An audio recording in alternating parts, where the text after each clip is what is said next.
deliver his opening statement is Senator Rodante Marcoleta. Salamat po, Mr. Chair.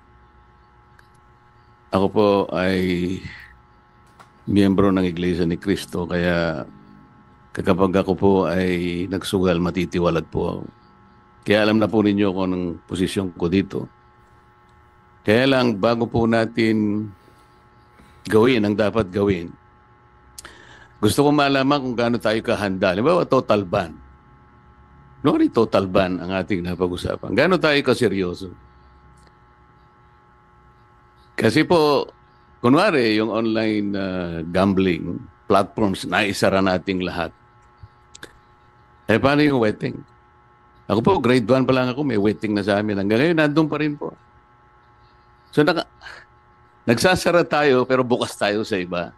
So, baka mamaya sabihin ng tao, hindi naman totoo yung pinagsasabi ng mga senador na ito. Gusto ko po, seryosohan. Gaano po tayo kaseryoso na gawin natin lahat to? Kasi po, tingnan ninyo, sa public administration, meron po tayong mga key principles in public policy. Ang nakaakma pong key principle in public policy sa ganitong klaseng suliranin, yung pong tinatawag nilang Pareto efficiency. Minsan tinatawag pa rin itong Pareto optimality. Ano po ibig sabihin nun? It describes a situation where a state is supposed to allocate resources in a way that makes it impossible to make one very happy but also making the other very, very sad. Tingnan po ninyo, in accordance with the charter and the governing board of the PAGCOR, yung earnings are distributed as follows. 5% of winning goes to BIR, as franchise tax. 50% of the 90% balance goes to the National Treasury as national government mandated income share. Cities hosting PAGCOR casinos are given fixed amount for their respective community projects. Ito po yung pang corporate income tax. 5% of the balance after the franchise tax and national government mandated income share goes to the Philippine Sports Commission for the country's sports development programs. 1% of net income goes to the Board of Claims. Dangerous Drugs Board, 5 million a month. It provides funds for the implementation of comprehensive dangerous drugs, for the establishment, maintenance, operation of drug rehabilitation centers, and the Sports Incentives and Benefits Act. PAGCOR is also in coordination with the Department of Energy, ay ini-implement po nila yung RA 9153 or the Renewable Energy Act of 2008. Patas mo yata ito, Senator Subiri. O a funding which will be sourced from 15% of PAGCOR's annual net income. Remaining balance of PAGCOR's income is remitted to the social fund to sustain the priority projects of the Office of the President. 50% of the national government share from PAGCOR's gaming income shall be transferred to PhilHealth to fund the Universal Healthcare Center. O paano po ngayon yan? Napakaraming tatamaan ngayon. Paano natin sasagutin ngayon ng biglaan sa ating mga kababayan to? Nang hindi tayo pagsususpetsahan na gagaling-galingan ng mga senador na ito pero baka wala ring magawa. Gusto nating iban talaga. Ako po, number 1, gusto ko ring iban niya. But let's face it, bakit po naging salot ito, sabi ng ating chairman? Gaano kalaki yung salot? Bakit lumaki yung salot?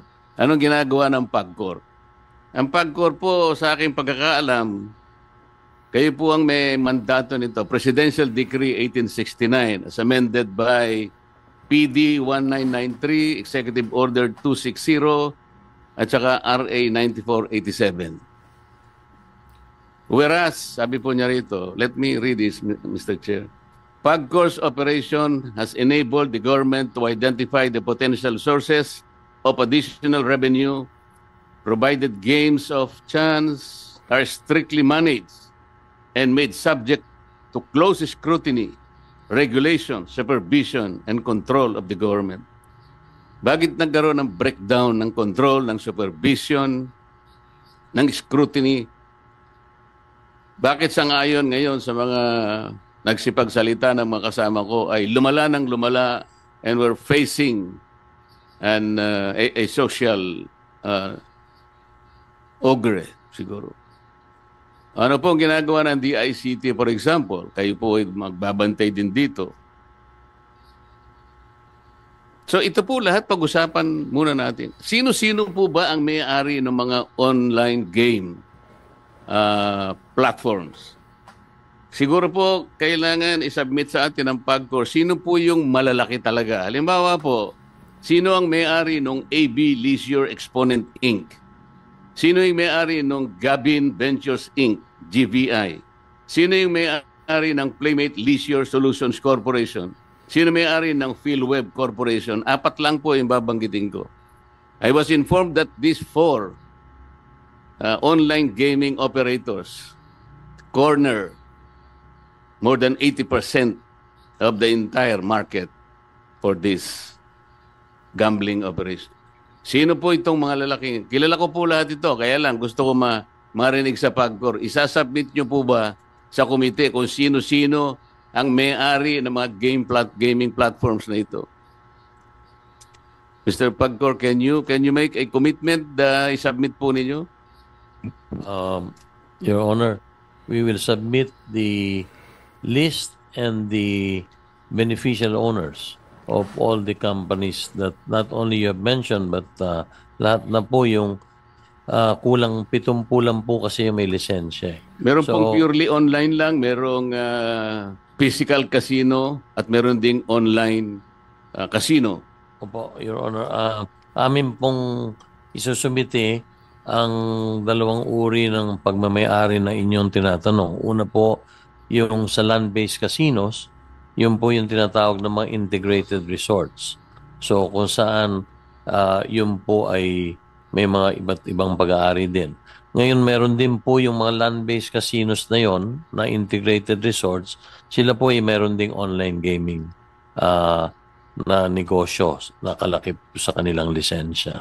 At bukod po doon po sa online gaming companies, isusumiti po namin sa committee yung pong pangalan, una yung pangalan nung may lisensya, pangalan ng lisensya, at pangalawa po ay kung sino po ang mga beneficial owners nito.